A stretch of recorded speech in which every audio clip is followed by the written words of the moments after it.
ನೋಡ್ತಿದ್ದೀರಾ TV 46 news Kannada. ನಾನು ಮೇಘನಾ ಲೋಕೇಶ್. ಸಕಲೇಶಪುರ ತಾಲೂಕಿನ ಹೆತ್ತೂರು ಹೋಬಳಿ ವನಗೂರು ಎಸ್ಟೇಟ್ಗೆ ಮಾಜಿ ಸಚಿವರು ಆದ ಎಚ್.ಕೆ. ಕುಮಾರಸ್ವಾಮಿರವರು ಭೇಟಿ ನೀಡಿದರು.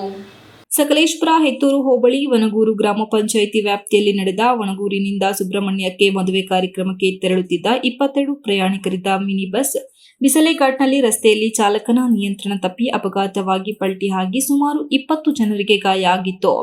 4 ಜನರಿಗೆ ಗಂಭೀರ ಗಾಯವಾಗಿತ್ತು. ಇದರಲ್ಲಿ ವನಗೂರು ಎಸ್ಟೇಟ್ನ ಶಿವರಾಜ್ ಎಂಬುವರು ಮರಣ ಹೊಂದಿದ್ದರು.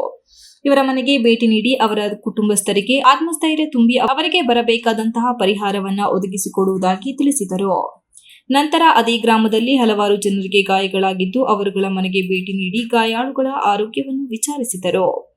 ಈ ಸಂದರ್ಭದಲ್ಲಿ ಹೆತ್ತೂರು ಕೃಷಿ ಪತ್ತಿನ ಸಹಕಾರ ಸಂಘದ ಅಧ್ಯಕ್ಷರಾದ ನಾಗಭೂಷಣ್, ಗೊದ್ದು ಕೃಷಿ ಪತ್ತಿನ ಸಹಕಾರ ಬ್ಯಾಂಕ್ ಅಧ್ಯಕ್ಷರಾದ ಕೌಶಿಕ್, ನಿರ್ದೇಶಕರಾದ ವಿ.ಎಂ. ವಸಂತಕುಮಾರ್, ಹೆತ್ತೂರು ಕೃಷಿ ಪತ್ತಿನ ಸಹಕಾರ ಸಂಘದ ನಿರ್ದೇಶಕರುಗಳಾದ ಮಲ್ಲೇಶ್ ಕಿಕ್ಕಳ್ಳಿ, ಸತೀಶ್ ಎಚ್.ಪಿ, ವನಗೂರು ಗ್ರಾಮ ಪಂಚಾಯಿತಿ ಸದಸ್ಯರಾದ ಹೇಮಂತ್ ಕುಮಾರ್ ಸುಧೀರ್ ಮತ್ತು ಜೆಡಿಎಸ್ ಮುಖಂಡರಾದ ಸುಮನ್ ಹೆತ್ತೂರು, ನಾಗಣ್ಣ, ಈ ಭಾಗದ ಎಲ್ಲ ಜೆಡಿಎಸ್ ಕಾರ್ಯಕರ್ತರು, ಗ್ರಾಮಸ್ಥರು ಇದ್ದರು. MB Umesh, TV 46 news Kannada, Sakleshpur. You are watching TV 46 News Kannada.